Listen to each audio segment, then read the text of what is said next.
The next station is Bangkok. 3 sene önce buraya geldiğimde elimi kolumu sallaya sallaya gelmiştim. Hiçbir belge hazırlamadan, hiçbir belge göstermeme gerek kalmadan gümrükten giriş yapmıştım Tayland'a. Artık bu kadar kolay değil bu işler.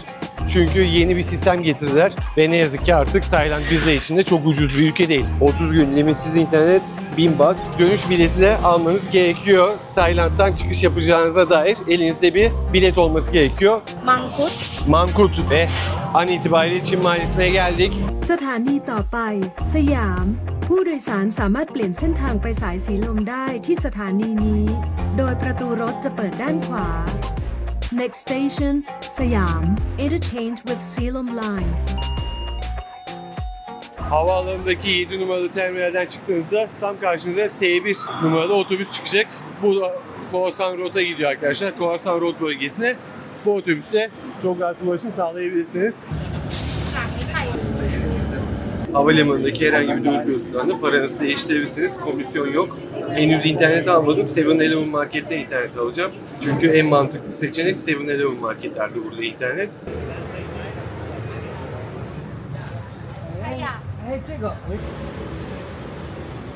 Vera neredesin? Bangkok. Güzel mi? Güzel. Hava çok güzel. Evet. Rusya'daydım en son. Rusya'dan sonra havası çok iyi geldi. Eksi 20 dereceydi Rusya çünkü. Orada bir hafta kaldım ama her gün dışarı çıkamadım. Çünkü dışarı çıktığınızda direkt parmaklarınız, eliniz, yüzünüz donuyor. Moskova ve Petersburg'da bulundum Rusya'da. Gezdik eşimle beraber. Güzel videolar çektim. Kanalımda çok güzel Rusya videoları var. Kesinlikle izlemenizi tavsiye ederim. Rusya seyahatine dair her noktayı anlattım videolarımda. Bangkok'ta bugün ikinci günümüz. İlk gün biraz dinlenmekle geçti. Havaalanından Bangkok'a geldim. Daha sonra Vera'yı almaya gittim tekrardan havaalanına. Bangkok'ta Khao San bölgesindeyiz. Az ileride solda buranın en meşhur caddesi Khao San Caddesi var. Az önce otelimizden çıktık. Şimdi kahvaltı edeceğiz. Kahvaltımızı da 7-Eleven marketten yapacağız. Artık Tayland'da eskisi gibi elinizi kolunuzu sallaya sallaya giriş yapamıyorsunuz. Birazdan size dikkat etmeniz gerekenleri, yanınızda bulundurmanız gereken belgeleri, her şeyi anlatıyor olacağım. 7-Eleven markete geldik. Şüphesiz ki Tayland'a gelen her turistin uğradığı market arkadaşlar. Her ihtiyacınızı giderebileceğiniz market. Burası hakkında söylenecek çok kelime var. Ama ben sadece size şimdi neler alıyoruz, neler yiyeceğiz bu sabah onları göstereceğim. Alışverişe başladık. Önce Vera bir şey aldı. Vera, what is it? You don't know. Yoğurt. Yoğurt. Meyveli yoğurt tarzında. Belki yoğurt diyor. Meyveli yoğurt tarzında bir içecek aldık. Tost çeşitlerine bakacağız. Rakamları size baht olarak söyleyeceğim. Şu anki güncel kurda 100 baht, 140 Türk lirası yapıyor. 3.2 dolar. Yani 50 bahtlık bir şey aldığımızda 70 TL ücret ödeyeceğiz. Tamam. Ben de sütümü alacağım. Süt. Balıklıymış arkadaşlar Vera'nın aldığı tost. Tayland'da şu an en ucuzu 6 baht. Küçük su 8 TL yapıyor arkadaşlar. Şu aldığım küçük kahvelerde 25 Türk lirası. Aldığımız tostu verdik. 2 dakika içinde bize ısıtıp geri verecekler. Bütün bu aldıklarımız bir paket sigara da var. 184 baht. Gittiğimiz market kaldığımız otele çok yakın. Şimdi otelin ortak kullanım alanına geldik.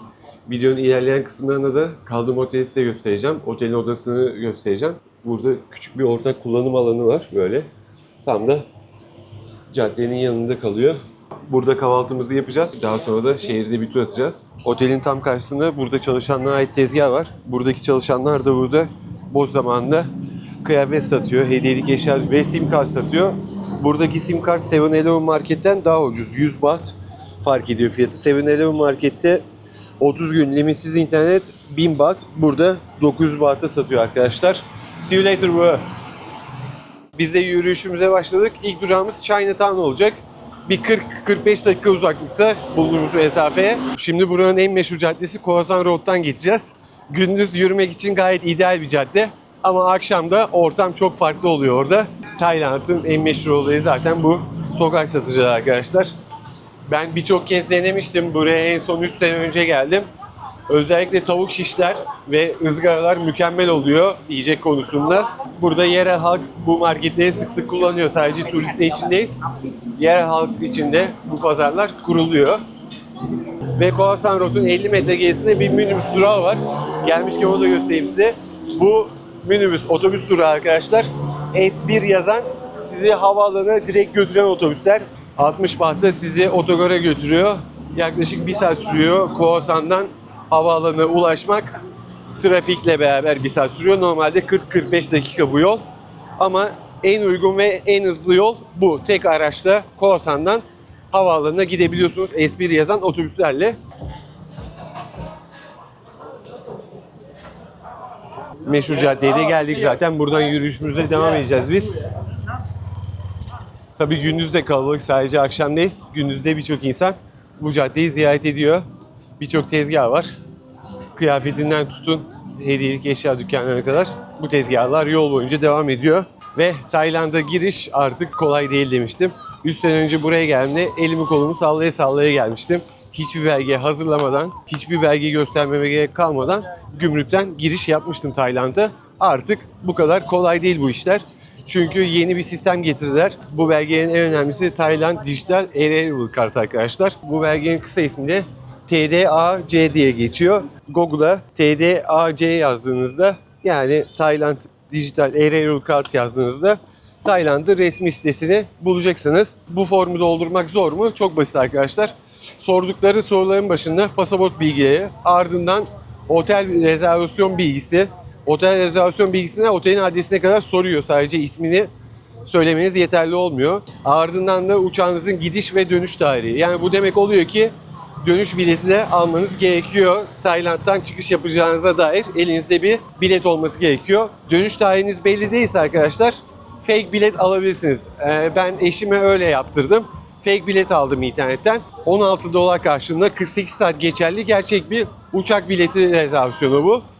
Gümrükte çok rahat bir şekilde bu belgeyi kullanabilirsiniz. Yani gerçek bir dönüş bileti almanıza gerek yok. Sadece 1-2 gün için yapacağınız otel rezervasyonu geçerli oluyor. Gezinizin tamamı için otel rezervasyonu göstermenize gerek yok gümrükte. Ve en önemli noktalardan bir tanesi de bu belgeyi Tayland seyahatinize 72 saat kala doldurun. Bundan önce doldurursanız eğer bu belge otomatik olarak sistemden siliniyormuş. Gidiş dönüş uçak bileti aldınız, otel rezervasyonu yaptırdınız ve belgeyi doldurdunuz. Tüm yapmanız gerekenler bunlar Tayland'a gelmeden önce.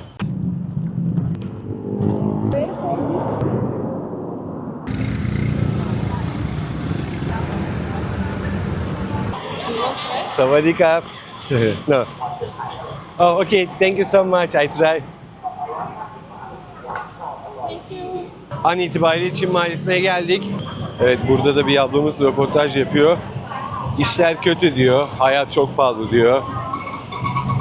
Bu ekonomiyle diyor bizim geçimimiz gerçekten çok zor. Enflasyon sürekli yükseliyor. Ama yapacak bir şey yok, teşekkür ederiz dedi ve devam ediyorlar. Tayland'a girişte size anlattığım tüm hazırlıkları yapmıştım. Elimde belgelerle pasaport kontrole gittim.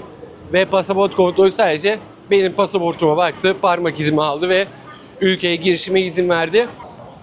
Evet, burası gerçekten cıvıl cıvıl. Herkes de tam bu noktada fotoğraf çekiliyor çünkü arka fon çok güzel çıkıyor. Hemen sağımda pazarın girişi var. Buranın en kalabalık ve en büyük pazarlarından bir tanesi. Birazdan oraya gireceğiz. Ben buraya 3 sene önce gelmiştim. Şimdi eşim Vera ile geldim. Ona da göstermek istedim. Şu meyveden denemek istiyordu. Let's try one. Sawadee-krap. Just one pieces. How much price? 30. 1 kilo 300. Okay, one piece is 30. What is it? This name? Fruit? Mangosteen diye bir meyve arkadaşlar. Tayland'ın en güzel meyvelerinden bir tanesi. King of fruit Thailand. King of the Thailand fruit. Thai. Mangkut. Mangkut. Thai name is Mangkut. Thaice ismi de Mangkut olarak geçiyormuş. Tanesini 30 bahta verecek bize bunu abla. Çok büyük vişne, evet. İri taneli vişneler. Kilosu 250 baht. Alo. Paketi 250 bahtmış arkadaşlar. 200 bahta da var. Gerçekten çok büyük taneli. Okay. Maybe later, thank you. Gösterecek o kadar güzel manzaralar var ki size daha sonra konuşmaya, pasaport kontrolünden bahsetmeye devam edeceğim.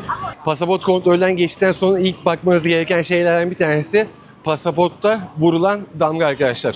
O damganın üzerinde size kaç gün kalabileceğinizi yazıyorlar. Bazı kaynaklarda gümrükte size ne kadar nakit para yanınızda bulunduğunu soracağını söylüyor. Bu rakam 10.000 baht ile 20 baht arasında bir rakam olması gerekiyormuş. O konuda da hazırlıklı olun. Ona karşılık gelecek doları yanınızda mutlaka bulundurun. Her ihtimale karşı. Ben tabii direkt geçtim. Bana kimse bir şey sormadı ama önümdeki bir Türk arkadaşa burada nerede konaklayacağını sordu. Onu ispatlamak zorunda kaldı. Döviz bürosuyla uğraşmak istemezseniz herhangi bir Türk kartınızda herhangi bir bankamatikten para çekebilirsiniz. Fakat bunun bir komisyon ücreti var. 220 baht. 50 bahta çekseniz 220 baht kesiyor. 1000 bahta çekseniz 220 baht kesiyor. Her çekişte bu rakam 220 baht komisyon ücreti. Herhangi bir Türk bankasından para çektiğinizde bunu ödemek zorundasınız. Otobüsle de uğraşmak istemezseniz Bolt ve Grab uygulamasını indirin. Bolt uygulaması biraz daha düşük rakamlı burada. Dün Vere'yi aldıktan sonra havaalanından şehir merkezine bu uygulamayı kullandık. 330 baht bir ücret ödedik. 25 kilometrelik yola. Ben de burada açıkçası küpemin tekini arıyorum. 3 yıl önce şu küpeyi almıştım. Diğeri kayboldu. Aldığım dükkanı bulmaya çalışıyorum. Eğer bulabilirsem aynısından alacağım. Çünkü Türkiye'de öyle küpeler pek yok. No, it was the left side. Vera dedi sağına bak dedi, bulursun dedi ve küpemi buldum arkadaşlar. Şunlardan arıyordum ben. Evet, 100 bahtmış. Aldığım küpelerin tanesi 100 bahta. Aynı küpeden buldum. Türkiye'de bunun fiyatı 600-700 Türk lirasıydı. Kapunka hemen de taktım. Teşekkür ederim. Bakın burada da bir ablamız hem satış yapıyor hem de TikTok'tan para kazanıyor. Evet, TikTok'ta canlı yayın açmış, 180 kişi izliyor. Hello, hi. How are you? Thank you. Thank you. Thank you. Thank you. Bye bye. Çok kalabalık. Evet, gerçekten çok kalabalık ve yürümek çok zor burada. Yani buraya bir şey alacaksınız gelin. Burası çünkü öyle gezilecek bir yer değil. Yani çok rahat bir şekilde gezemiyorsunuz. Sürekli yol kapanıyor böyle. Arkadan motosiklet geliyor. Ve bu pazar aslında toptancılar pazarı. Her şeyin de tabelasında yazıyor. Bir adet örnek veriyorum. Şöyle bileklik alacaksınız. Bir tanesi 10 baht, 5 tanesi 30 baht tarzında. Burasını ticaret yapanlar tercih ediyor Tayland'da. Tabii şu da bir gerçek. Burada alacağınız herhangi bir ürün şehir merkezinde 5 kat daha pahalı oluyor. Biraz daha geniş bir sokak bulduk. Buradan çıkacağız. Şimdi de nehir kenarında biraz hava alacağız, soluklanacağız. Ve ne yazık ki artık Tayland bizler için de çok ucuz bir ülke değil. Evet, ucuz ama çok diyemem. Örnek veriyorum, 3 sene önce buraya geldiğimde 100 baht 70 TL'ydi. Şu anda 140 Türk lirası 100 baht güncel kurla. Tayland'dan önce Mısır ve Rusya'daydım. Bunları ben bir ay içinde ziyaret ettim. Ve Mısır inanılmaz ucuz. Ulaşım, konaklama ve yiyecek. Bu 3 önemli şey gerçekten inanılmaz ucuzdu. Taksi Tayland'da yarı fiyatına, yiyecekler yarı fiyatına. Otellerin hepsi Tayland'a göre tam yarı fiyatına Mısır. Ama şu da bir gerçek, ülke gerçekten çok pisti. Yani Tayland'daki gibi bir hava yok orada. Tayland bambaşka bir yer. Tayland'a geldiğinizde güneye de inebilirsiniz, kuzeye de çıkabilirsiniz. Güneyde yüzlerce ada var. Bunların en önemli Koh Phangan, Koh Samui, Koh Phi Phi. Buralarda hep bulundum geçtiğimiz yıllarda. Biraz araştırma yaptım buraya gelmeden önce. Koh Phangan'da konaklama fiyatları uçmuş. Kiminle konuştuysam artık gerçekten Koh Phangan'ın çok pahalı olduğunu söylüyorlar. Örnek veriyorum, burada kaldığımız otele 20 dolar veriyoruz. Koh Phangan'da 2 kişilik bir gece konaklamanın bedeli 50 dolardan başlıyor. Çok uçuk kaçık rakamlar. Şu anda Tayland gezimiz hakkında pek bir planımız yok. İlerleyen günlerde planımızı yapacağız. Birkaç gün burada Bangkok'tayız. Çin Mahallesi'nden çıktıktan sonra da böyle bir yola geldik. Burada da biraz yürüyeceğiz.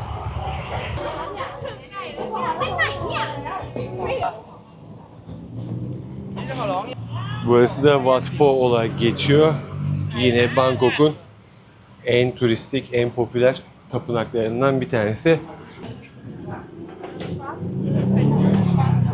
Evet, kıyafetlerinize de böyle dikkat etmeniz gerekiyor arkadaşlar. Özellikle bayanlar öyle açık kıyafetlerle bu alana giremiyor. İçeri girişte 300 baht arkadaşlar. Buraya şuradan bilet alıp içeri girip ziyaret edebiliyorsunuz. Şurada kenarda da küçük bir kısım var. İçerisine bakabileceğiniz. Tapınağın girişinde de böyle suyla çalışan maketler var. Buradaki değirmen döndükçe bunlar da çalışıyor.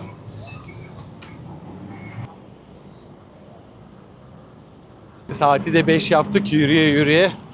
Yürüyüş dolu bir gün geçirdik burada Vera ile. Tayland'daki, Bangkok'taki ilk günümüzün de yavaş yavaş sonuna geleceğiz. Şimdi etrafta bir kafe tarzı bir yer bakıyoruz. Oturup biraz dinleneceğiz, kahvemizi içeceğiz. Bana destek olmak isterseniz kanalıma abone olun. Yorumunuzu yazın ve videomu beğenin. Yol üstünde Tayland'ın yerel yiyecekleri bulunduğu bir restorana geldik. Burada şimdi biraz atıştıracağız ve dinleneceğiz.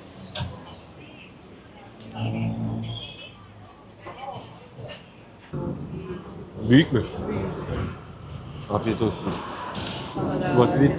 Tom yum? Tom yum. Vera tom yum söyledi. Ben de Tayland'daki en sevdiğim yiyeceklerden birini söyledim.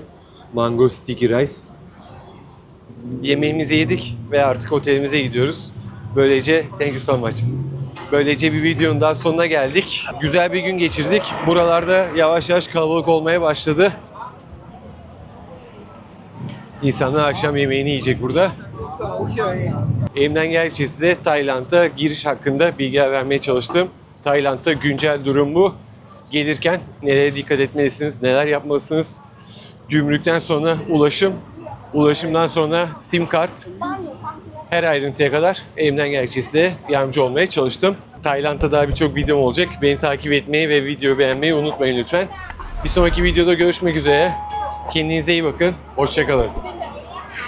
Şimdi buradan suyumuzu kahvemizi alacağız ve otele geçeceğiz artık. Otelimize geldik. Burada ayakkabılarımızı çıkaracağız.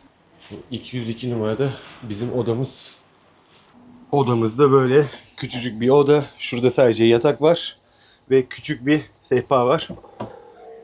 Hoş geldiniz. Hoş bulduk, sehpamız da bu kadar. Biraz dağınığız. Bu otelin 2 kişi gecelik fiyatı $20. Bangkok'taki en ucuz yerlerden bir tanesi. Bir tık daha iyi bir yerde kalmak isterseniz de $30-40'dan başlıyor.